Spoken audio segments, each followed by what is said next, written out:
गुरुद्वारे के पवित्र और शांत माहौल में आज एक अजीब सी घुटन और बेचैनी महसूस हो रही है, जहां सचिन और सिम्मी की शादी की तैयारियां अपने बिल्कुल अंतिम चरण में पहुंच चुकी हैं।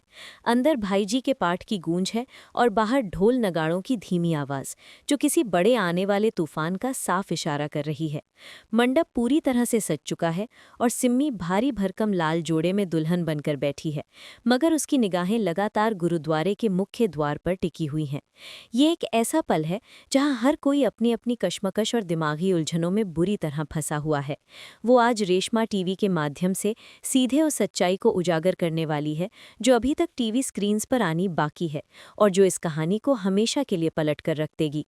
सिम्मी का दिल इस वक्त जोरों से धड़क रहा है, क्योंकि उसे सिर्फ और सिर्फ अपने प्यार करण का इंतजार है। उसके हाथों में रची गहरी मेहंदी में करण का ही नाम छिपा है, लेकिन सामने दूल्हे की जगह पर सचिन बैठा हुआ है। सचिन, जो बाहर से बिल्कुल खामोश, सख्त और किसी पत्थर की मूरत जैसा नजर आ रहा है, वो अंदर से पूरी तरह टूट चुका है और बिखर गया है। उसका पुरुष अहंकार और साइली के प्रति उसका जमा हुआ गुस्सा उसे इस मंडप तक खींच तो लाया है, लेकिन उसका दिल, उसकी रूह और उसकी हर एक सांस अब भी साइली के ही पास गिरवी रखी हुई है। सांप काटने वाले उस भयानक हादसे के बाद जब साइली ने अपनी खुद की जान की परवाह किए बिना सचिन को मौत के मुंह से बाहर निकाला था, तब से सचिन के मन में एक अजीब सी हलचल मची हुई है। उसे उस हीर के चेहरे में बार बार अपनी साइली ही नजर आती है, लेकिन उसका अड़ियल स्वभाव उसे सच स्वीकारने से रोक रहा है। दूसरी तरफ अगर मंडप के एक कोने पर नजर डाली जाए तो सचिन की मां रेणुका का चेहरा एक अजीब सी घमंडी खुशी से चमक रहा है।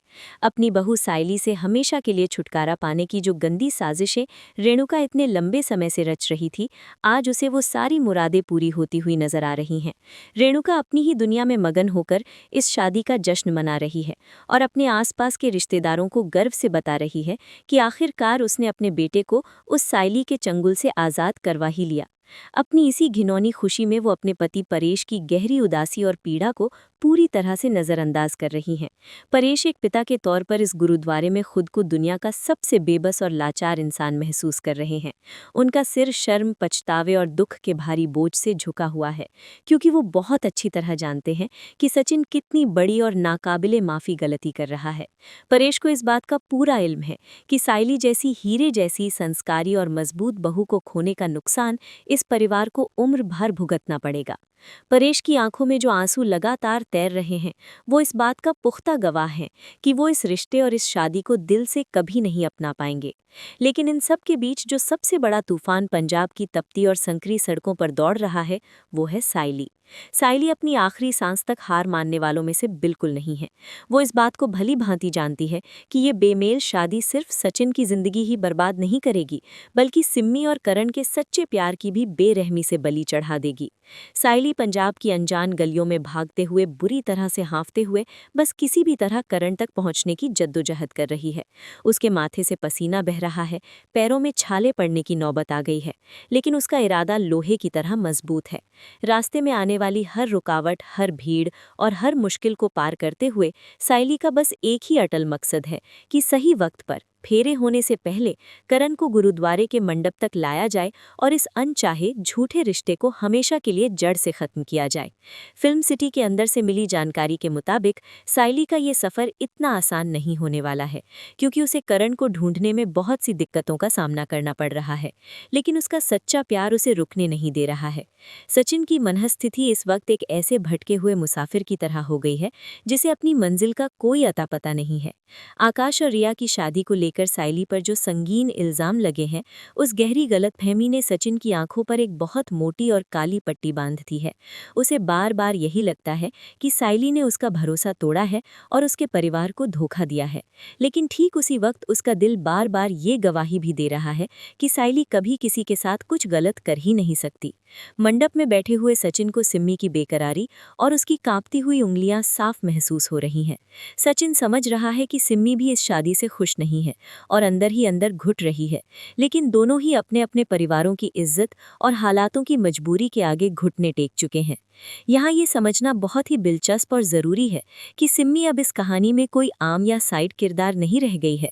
वो असल में सचिन और साइली के इस बुरी तरह से उलझे हुए और टूटे हुए रिश्ते की सबसे अहम और मजबूत मजबूत कड़ी बन चुकी है। सिम्मी को ये बहुत बड़ी सच्चाई पूरी तरह से मालूम हो चुकी है कि जो हीर बनकर इस शादी में सजावट का काम कर रही थी और जिसने सबके दिलों में जगह बनाई, वो कोई और नहीं बल्कि खुद सचिन की पत्नी साइली है। इस सच्चाई के सामने आने के बाद सिम्मी के मन में साइली के लिए एक बहुत बड़ा और गहरा सम्मान पैदा हो चुका है। जिस तरह से साइली ने एक डेकोरेटर हीर का रूप धरा, हैरी के साथ झूठा नाटक करके सचिन के अंदर छुपी हुई जलन और प्यार को बाहर निकाला और फिर बिना अपनी जान की परवाह किए मौत के मुंह से सचिन को खींच लाई, ये सब सिम्मी ने अपनी आंखों से बहुत करीब से महसूस किया है और वो साइली के त्याग से पूरी तरह प्रभावित हो चुकी है। सिम्मी अब बस इसी इंतजार में अपनी सांसें रोक कर बैठी है कि या तो उसका प्यार करण सही वक्त पर गुरुद्वारे के दरवाजे से अंदर आ जाए और उसे इस नर्क से बचा ले, या फिर उसे खुद आज एक ऐसा बड़ा और खौफनाक कदम उठाना पड़ेगा जो वहां मौजूद हर एक इंसान के, खासकर रेणुका के, पूरी तरह से होश उड़ा देगा। रेशमा टीवी के सभी वफादार दर्शकों को ये जानकर बहुत हैरानी होगी कि सिम्मी इस वक्त मंडप में बैठे बैठे अपने परिवार के भारी दबाव और सचिन की इस अजीब सी खामोशी के खिलाफ एक बहुत बड़ी और ऐतिहासिक बगावत की तैयारी कर रही है। रेणुका की जो खुशफहमी आसमान चूम रही है, वो कुछ ही पलों में चकनाचूर होने वाली है, क्योंकि सिम्मी अब एक मूक दर्शक बनकर अपना तमाशा नहीं बनने देने वाली है।